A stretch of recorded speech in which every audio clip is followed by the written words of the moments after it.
worshiping the gods of the empire, Pergamum was the place to be. It was like the Las Vegas of the ancient world.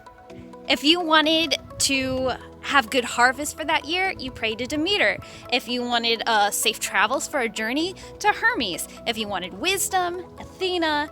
If you wanted love advice, Aphrodite. If you wanted a good party, Dionysus, which behind me, this is the temple of Dionysus. Behind me, this is where the altar of Zeus is. That is now in Germany, but they call this the throne of Satan.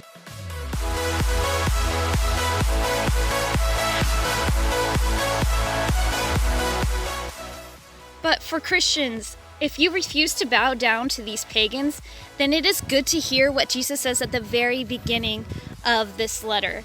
He says, I know where you live, where you dwell. You dwell where Satan's throne is, where Satan's throne is. Being a Christian threatened your position in the community, your standing with your family, your prosperity, and even your very life was at risk. Jesus pointed out in his letter that Antipas has already been martyred here for their faith. Antipas was a bishop of Pergamum. He was sent there by John the Apostle. And Jesus commends these early Christians that even after Antipas's death, they held fast to the name of Jesus.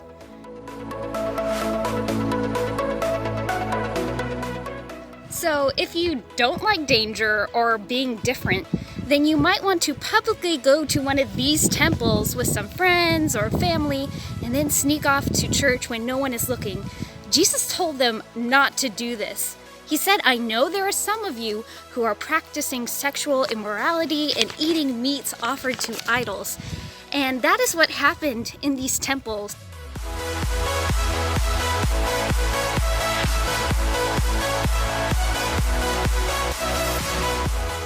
Jesus compared these secret believers who gave into these Olympian temptations to the Israelites during the exile who bowed down to Baal.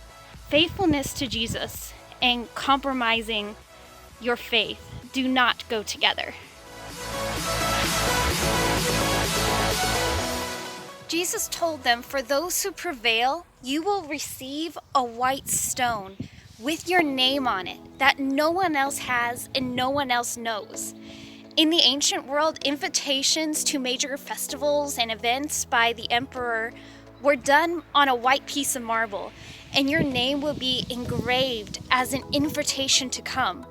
Think of those believers who were excluded from the parties, who are not welcomed in society, and then hearing Jesus will invite them to his feast with a stone with their name on it.